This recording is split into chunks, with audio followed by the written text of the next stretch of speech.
Talkline Network Radio, America's longest-running Jewish broadcast network, the voice of the Jewish community. And now, you're listening to Talkline with Zev Brenner, America's premier Jewish broadcast on the air since 1981. Welcome back to the program. I'm Zev Brenner, and we're going to go to Israel right now. And we're going to be looking at something which is a national pastime in the United States. I think it's finally have come to Israel. Jordy Alter joins us, president of the National Israel baseball team. He made Aliyah, lives in Bet Shemesh. He loves, his passion is baseball, and he's done tremendous things to see the growth of baseball in Israel. He'll be in the United States shortly. So, Jordy, thank you for joining us from Bet Shemesh, Israel. So you are the president of the National Israel baseball team. You have passion for baseball. So is Israel finally getting to play ball? That is correct, Zev. I'm the president of the Israel Baseball Association, and we have the privilege of going to the Olympics starting this July. And it's really a very exciting opportunity for us. No, it sounds great, and it sounds exciting. I'm looking forward to it. Can you tell us, first of all, the growth of baseball in Israel? How prevalent is it? How many Israelis are into the sports? In America, of course, it's like the national pastime. But in Israel, how far advanced is it? I thought politics was the main game in Israel. Yeah. So baseball has existed in Israel for about 40 years now. It's being played throughout the country from the north to the south. We have about 1,000 players right at this point.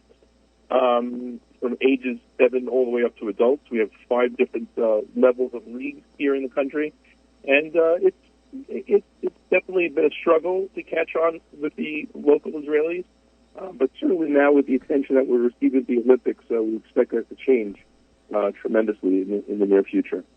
We're currently actually building two fields here in Israel, one in Bet Shemesh and one in Renana. And there's a lot of buzz now, obviously, because of the Olympics. Now, great. How did you end up going to the Olympics? How are you able to make it there? The story is quite incredible. In 2012, we were invited to participate in the World Baseball Classic, which is an event that Major League Baseball sponsors every 4 years. And we just missed out on getting through the qualifiers. We were invited back again in 2017, and then we were able to win the qualifier and made it to the actual tournament itself. In the tournament itself, out of 16 teams, we finished 6th. We ended up winning our division in Korea and proceeding to Japan. And the interesting thing about the World Baseball Classic is it allows players to play who can obtain Israeli citizenship. So even though those players did not necessarily have not made Aliyah, as long as they had a grandparent that were able to that were Jewish, they were able to apply for citizenship. They were allowed to play for us. So we put together quite a decent team of Jewish players from Major League Baseball, including a couple of Israeli players as well. And we performed really well. Then, right after the Olympics, the general manager of the Olympic team, who at that point was the president of the Israel Baseball Association, decided, let's look into the Olympics. The Olympics is a completely different story. All the athletes have to be Israeli citizens. So he approached many of our players in the World Baseball Classic, as well as other Jewish players, and asked if they would be willing to make Aliyah. And surprisingly, almost unanimously, they agreed to make Aliyah. And that process has been going on for the past 2 years, prior to Corona. And we brought on Aliyah 28 players, I believe, 29 players total. And they all have Israeli passports, and they're able to now play on the Olympic team. So that's sort of the history of how we got together a team. Now, we had to still qualify for the Olympics. So 2 summers ago, we were in the European League of baseball, and we went to the B pool, which we won, beating Russia twice. Then we performed in the A pool, where we had to face Czech Republic, in Germany, Italy, and we placed in the top 4 positions, which allowed us to go to the Olympic qualifier. And the rule was that the Olympic qualifier, that one team from Europe would make it to the Olympics. And we actually won that tournament in Italy 2 years ago, much to the surprise of everybody. And that's how we landed here, almost 2 years ago now, because of a delay now 1 year because of COVID. Now, you mentioned about making Aliyah and being Jewish. I remember, in I think it was basketball, we had actually a candidate for public office just the other week who made it to Israel. One basketball player converted to Judaism, and the other one almost converted to Judaism. There must be similar stories in baseball, people who were interested in Judaism, maybe who weren't Jewish, that came to Israel that are playing.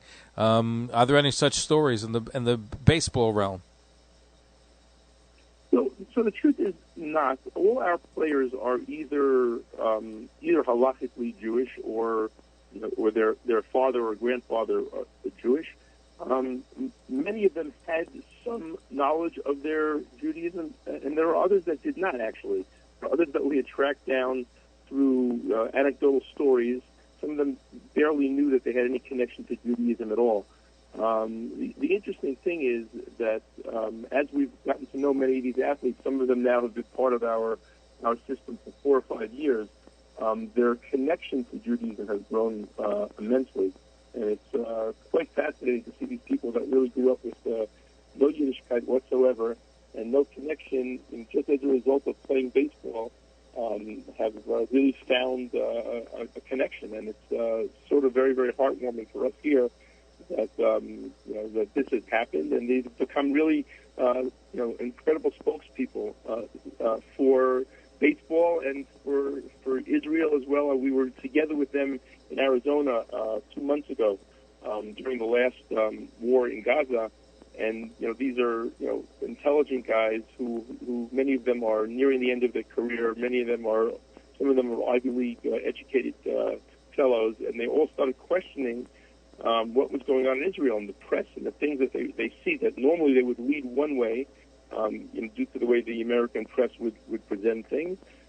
They started questioning what's going on, and basically it didn't connect with what we were telling them, and it brought through a lot of conversations, deep conversations into Judaism, into Israel, into Israel's existence, into Israel protecting itself, and it was really been quite a fascinating exposure for these guys. So what's the correlation between playing baseball and playing ball with the Jewish people where they got more involved in religion? How did it get them to be more observant? I'm not saying it would get them more observant, but it's definitely gotten them more aware. Not from an observant standpoint, although the truth is we're together, anytime we're together in a tournament or training, we're together over Shabbat. And we always have Shabbat dinner together, which many of them had never experienced before. They all look forward to it now. It's part of what they feel like is their growth in life and in Judaism. No, fantastic. So they got to play ball with the Jewish people in a more substantial way. Now, your passion is you're bringing this whole sport, and you said it's been around for a while, and more Israelis are getting involved in the process. Is there any particular star player that people would recognize here in the States, or that's an up-and-coming star that may make headlines beyond Israel? Well, the exciting thing is we were able to get several players that had played in the major leagues. 2 of them in particular, Ian Kinsler and Danny Valencia, who had very long MLB careers, are playing for us. Ian Kinsler just retired 2019, had a 14-year career, including 4 All-Star appearances and I believe 6 Gold Gloves for second base. Very, very excellent major league career. Danny Valencia, who had a 9-year major league career, also excellent MLB player, who also recently retired, decided to join us as well. So those are examples of 2 guys that definitely would have appeal, and anybody who follows Major League Baseball would know those guys. Terrific. We're looking at baseball in Israel, and we're gonna. How did you hook up with Makar? Makar does great work. They work with this people with disabilities here in the United States, and they're sponsoring an event on July 11th here in New York in Brooklyn by Maimonides Park. How did you connect with Makar? So Makar had a connection to the Brooklyn Cyclones. Interestingly enough, we had played in Cyclone Park in 2017. That was how we actually made it to the World Baseball Classic in that time. So we had some experience there, and we hadn't been able to get in there for the. So what we're doing, I'm sorry, just to backtrack a little bit, in preparation for the Olympics. Excuse me. We're actually flying to the Olympics June 21st, but in preparation, we're getting the whole team together for a 2-week training camp in the New York area. So we're playing. We're doing a few days of training up in Rockland County, and then we're traveling around the East Coast to different venues to play different teams, to get the team together in order to play together before the Olympics. But these players are spread throughout the U.S. now. Some of them are on minor league teams. Some of them are on other professional teams. So this was an opportunity to get everybody together. So we were looking to play in Brooklyn, and Makar had a connection for us with the Brooklyn Cyclones, and it was a perfect shit-up that we should have the opportunity raise money for Makar as well as help support Olympic baseball. And we think that would be a great opportunity for people in the Brooklyn area and New York area to come support both wonderful organizations, the Makar organization and Israeli baseball.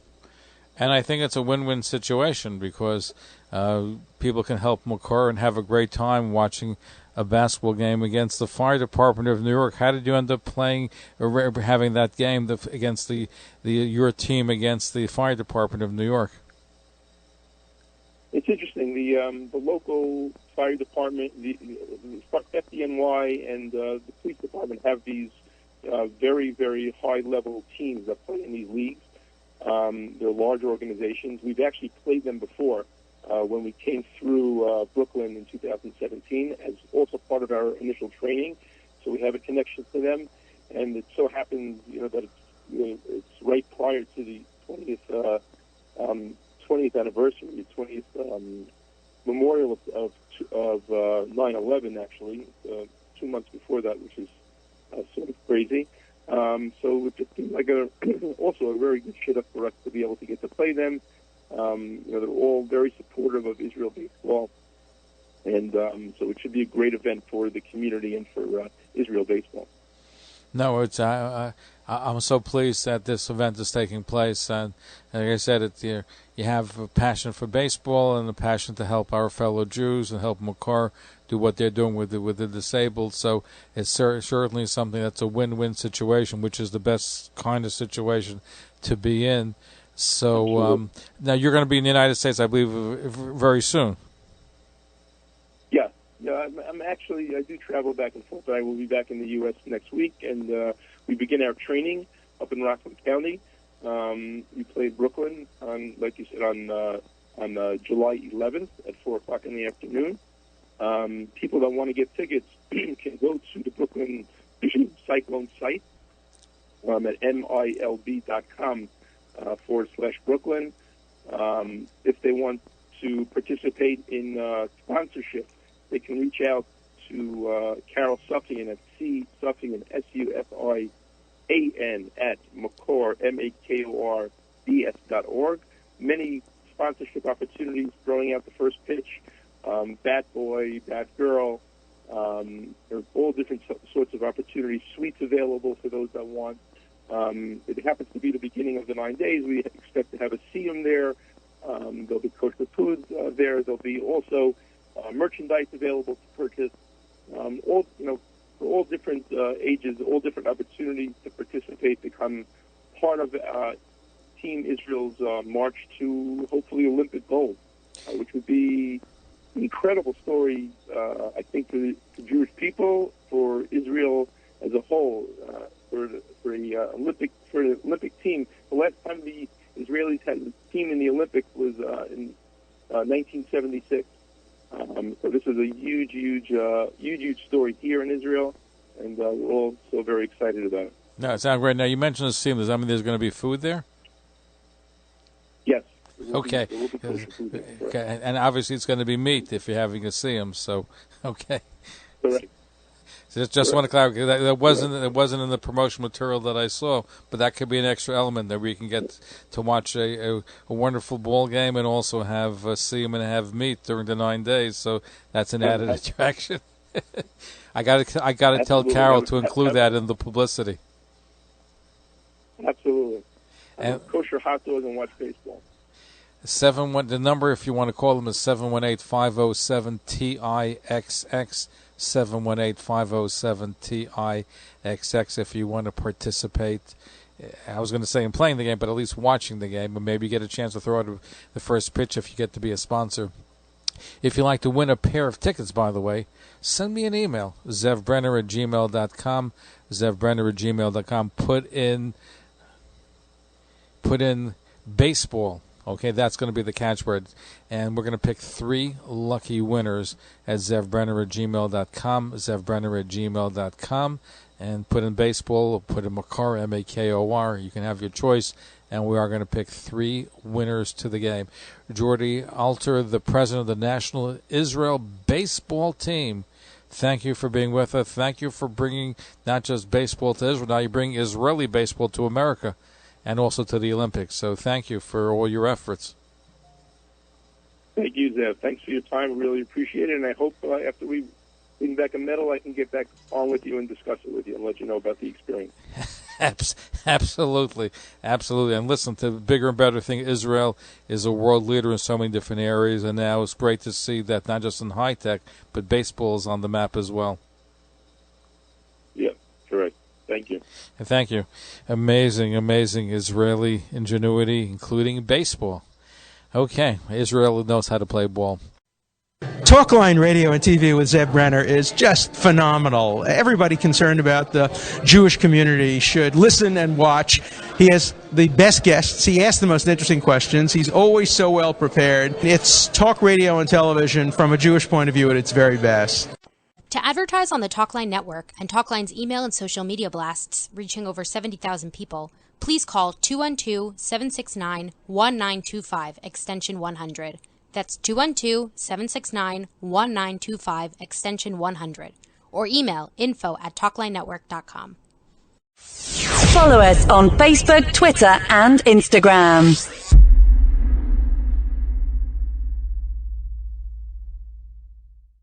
Thanks for listening. For continuous Jewish programs, TalklineNetwork.com, or our 24-hour-a-day listen line at 641-741-0389. For past shows, you can find us on iTunes, Spotify, Amazon, YouTube, Instagram, and all major podcast platforms, or jewishpodcast.org. Thanks for listening to the TalklineNetwork.com.